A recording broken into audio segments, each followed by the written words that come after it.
So I'll let you do your talk now.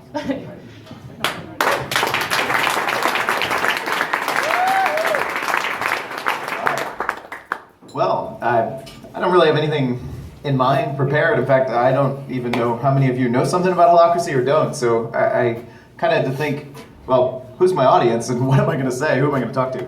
So I thought I'd talk to those of you who are living Holacracy, those of you at Springest and any other organization here, and invite everyone else to eavesdrop on our conversation.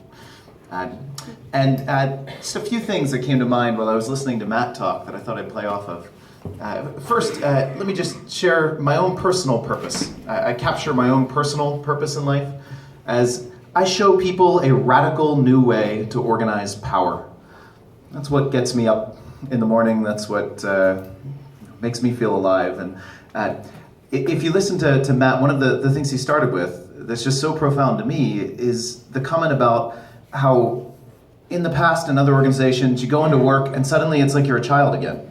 You know, you're in this power structure that says, no, do what you're told, right? Don't act out, don't misbehave. You know, you have a parent figure, a manager, right? Right after you thought you've learned to be an adult in the world, at least to some degree, and then you go into the workplace and find, wait, no, that's actually not wanted here. And I really think the work you all are involved in who are doing this, it's so much broader than just evolving your own company, making it more efficient, effective, fun. I hope it has all those effects. But I think you're part of doing something much, much bigger in our world, which is creating workplaces where people can be an adult. And that sounds so simple, and yet to me that's so profound. To go into a workplace and break free of the parent-child dynamics that are so common. To get to step up and lead your life. Right, and really feel that every day, every minute, every hour, whether you're at work or at home, you are an adult and it depends on you. Right? There's no one there to blame when things go wrong. There's no one there to hide behind in their shadow. Right? You're just out in the light, you leading your roles with full autonomy and full authority and no choice but to be an adult. And bringing that paradigm into the working world, I think is pretty amazing and pretty profound. In fact, I shared my own personal purpose. We also just recently went through a discovery session to update my company's purpose, HolacracyOne. It's the company HolacracyOne. And we came up with a few different components of it. And one of them, the one that we publish publicly, is reveal a new way of organizing that is so exquisite, so comprehensive, and so effective that it evolves humanity's relationship to power. And I think that's what you all are doing when you're living this. You're showing the world that this works. It's possible to have a company of adults, not parents and childs, and those relationships. You are showing the world that it works, it's possible, it's effective. You're figuring it out, you're role modeling it for others. And I think that is the work that will evolve humanity's relationship to power. It's learning to go into the office every day and take unquestioned responsibility for everything in your life. And somebody asked about the downsides. Well, that's it. That is the downside. Right? I mean, being an adult is not all wonderful roses and light and rainbows and unicorns, right? It's I have a cousin who's in her, I think, late 20s now, and she still lives at home. And kind of still acts like a child. And she's very happy with this arrangement, right? It's very simple. When something goes wrong in her life, well, it's her parents' fault, right? She blames them.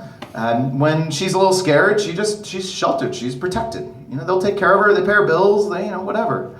And they're very happy with this relationship. It's nice to have a child that depends on you. You get to, take care of, and that's why many people have kids. It's a really cool journey. And it's easy. Right? Man, it's so much easier when something goes wrong to just hide behind the boss or blame somebody else. Whether it's blame the boss or blame your subordinates, one way or another. Bad kids or bad parents, it's somebody else's fault. So to shift into this paradigm, I think that's the hard part, right? The same hard part as when you leave home and you have to be an adult in the world. And you have to take full responsibility for your own life. To me, that's a challenge. And yet a rewarding one. I want to go back. Anyone else want to just go back and move in and live at home? Some days, maybe, But it's an interesting challenge. And that's part of what you're doing. And another part of my company's purpose that we've captured that is not published, we don't publicly put this part out because it's too easy to be misinterpreted, and the press does have a tendency to misinterpret Holacracy. Some of you may have seen.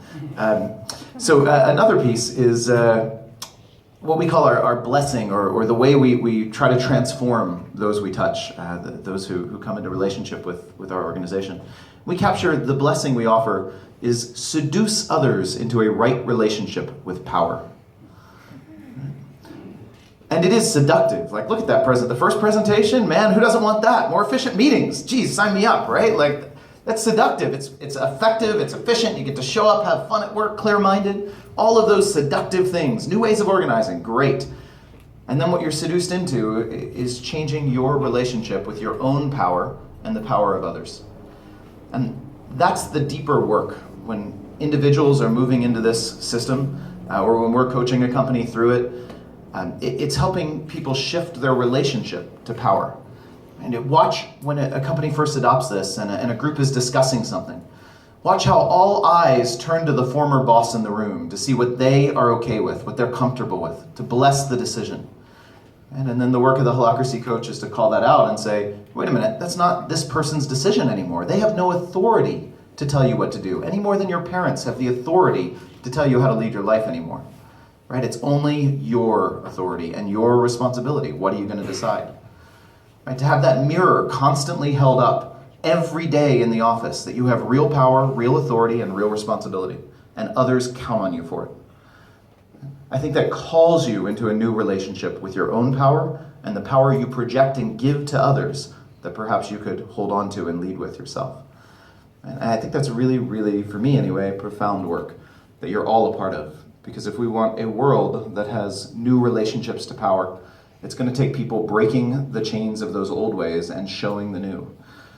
And it's going to take people that are willing to be the early adopters and the pioneers, which you all are today, frankly, the pioneer is not the one that gets to stroll into the new land and have that nice, comfortable new house that they buy. They're the one that's hacking through the jungle, clearing the territory, figuring out what it's like in this new, strange land. And in this case, the new, strange land is adult-to-adult relationships in business, shared distributed authority and power in business. You're all figuring this out still. We all are. Right? We're figuring out, how do we do compensation in this kind of environment? How do we do hiring and firing and all of these other business processes in this environment? We're learning, we're experimenting. And that means some of our experiments suck, right? For us and for others and for everyone involved and for the organization. And we learn from them and we find something new. And it's the efforts of those pioneers that let the people coming next copy them. And we're all in that. I think our role as HolacracyOne has been originally to create the Constitution of Holacracy, which is now an open source document. It doesn't belong to us anymore. It belongs to all of you, all of us. It's out there. It's a system. And now we're pioneering that further, as well as all of the other business practices and the role modeling and all that. So it's cool to be a pioneer. It's also hard. You recognize the pioneer as the one laying face down in the mud with the arrows in the back. You've heard that phrase, right? So there is a downside, I think, to this. And yet, I wouldn't choose any other way. To me, there is absolutely no downside. And yet, downside is all I see in front of me. It's a fascinating paradox. So, for those of you who want to be a pioneer, please join us.